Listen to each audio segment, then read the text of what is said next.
Chapter 1154, I'll give you a chance. The path that was formed by dusk didn't seem to contain anything. But after Ammon and Klein landed one after another, they didn't continue falling, as though they were walking on the ground. This time, Ammon didn't steal the distance. Instead, he brought Klein along as they approached the majestic projection of the giant king's court.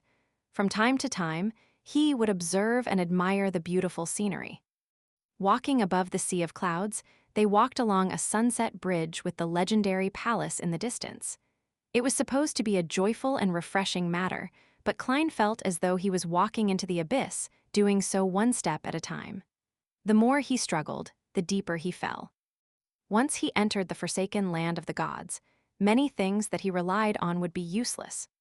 Before long, Ammon and Klein arrived at the projection of the giant king's court and stood in front of the tallest building.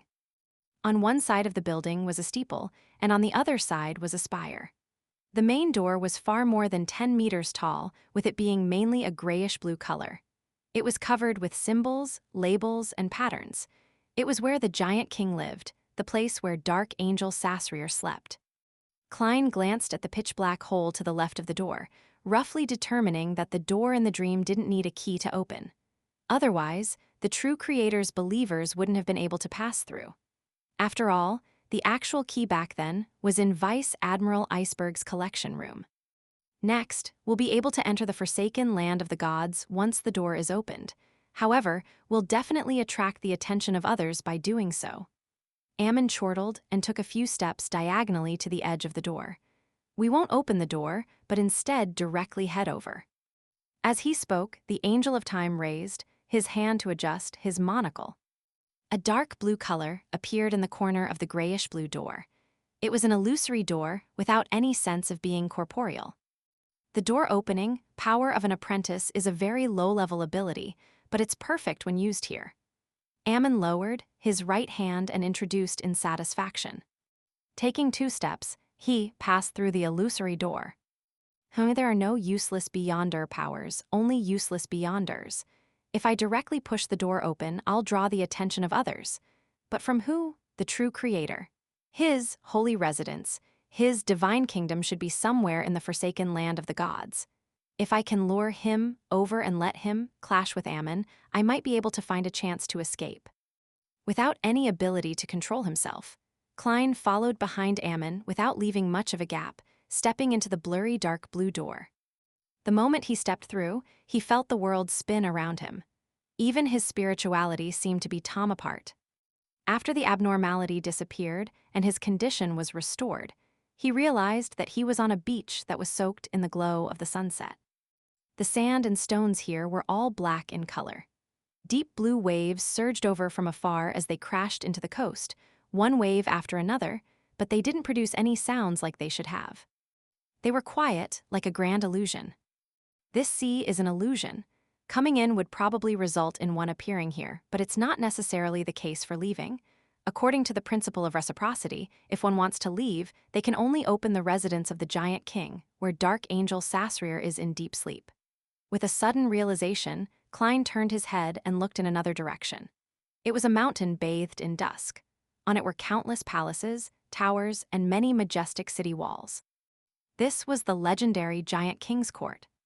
Even if the City of Silver could find a path that leads to the beach, it would be meaningless. From the corner of his eye, he saw that Ammon had changed his image. He wore a black classical robe and a pointed hat of the same color. He changed from being a gentleman from the present era to an ancient mage that originated from the 4th or even the 3rd epoch. With a thought, Klein continued looking at the Giant King's Court, which wasn't too far away. He casually said, "Dark Angel Sasrier is sleeping in the palace of the Giant King." Ammon stood to his side as he looked in the same direction and said without any change in expression, "I know. I've entered the Giant King's Court and even visited the graves of Almir's parents."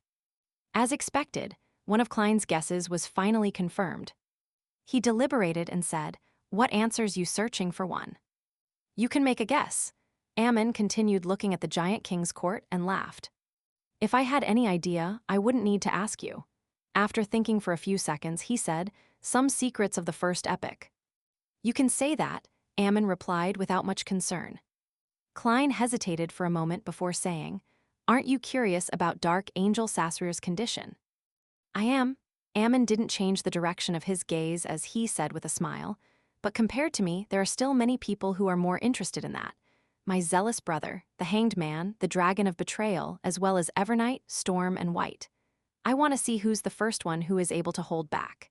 Heh, if I can steal everything of importance inside at the critical moment, their expressions will definitely be very interesting."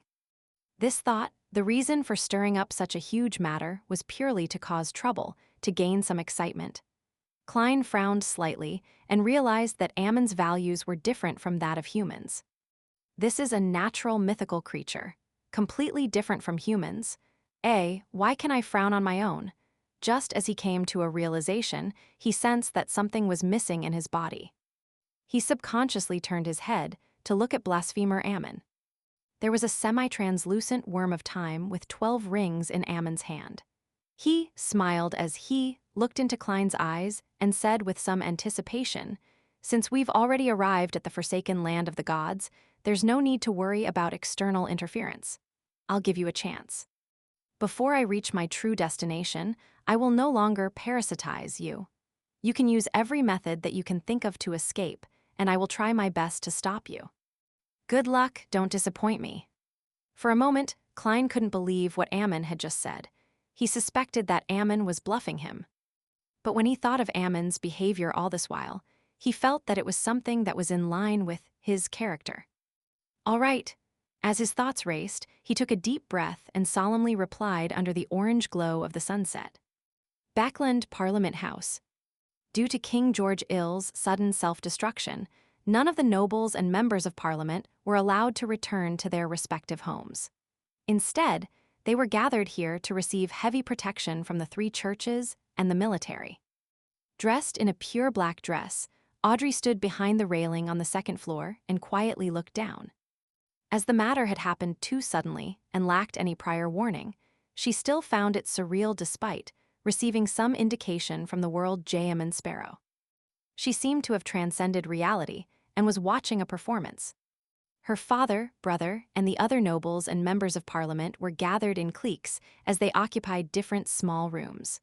From time to time, one would walk out of the small room, bringing with them the stench of smoke and their gentlemanly attire as they rushed to another discussion circle. The ladies and madams sat in the lounge. Most of them had yet to return to their senses as their eyes were dazed and their bodies trembling. The parliamentary staff and the military's middle and low-ranking officers were running about everywhere, transmitting information from different places. A soldier dressed in a red shirt and white pants walked in from the outside and handed a stack of paper to the officer in charge of the hall. The officer glanced at it and immediately called for his assistant. He pointed at the small room where Earl Hall and the rest were in. Without asking anything, the adjutant took the documents and ran towards his destination. All of this happened in a very quiet environment. Only the sound of footsteps and faint whispers echoed in the air. It was as if it was a huge oil painting drawn on the canvas of the real world. The gorgeous decorations, dark colors, dim lights, and the expressions on everyone's faces created an extremely heavy atmosphere. Audrey pursed her lips slightly and looked at it for a while. Her mood was still at a nadir, and she only managed to maintain her calm by relying on placate. Why would Mr. World deal with the king? The death of the king will definitely bring deep hatred. It doesn't matter what sequence the king is, because he has never shown it. This doesn't affect the overall strength of the kingdom, but this incident is enough to explain one thing: the 3 churches, royal family, and military have fractured apart. The internal strife is quite serious. The situation with Lone will be very dangerous. Its enemies will definitely not let this opportunity go. As her thoughts raced, she saw a man in a black coat rush into Parliament House. He suppressed his voice and started talking to the officer in charge of the lobby. As an experienced spectator who could observe the subtle expressions and body language, reading lips was undoubtedly Audrey's strength. As she watched, she interpreted the corresponding content. Intes has used the excuse of conflict in the borders of the Homasis mountain range to gather a large number of troops there. Audrey bit her lip lightly as that familiar feeling of not belonging there arose again. It was as if she had seen a novel's description play out in the real world. The grayness of the sky seemed to grow thicker. No one spoke in the house where the Morettis lived. Benson stood behind the oriel window with a solemn expression as he looked at the people rushing down the streets. It was unknown what he was thinking. Melissa sat on the sofa beside the coffee table. She lowered her head and looked at the crude machinery she made. It was as if she had become a statue.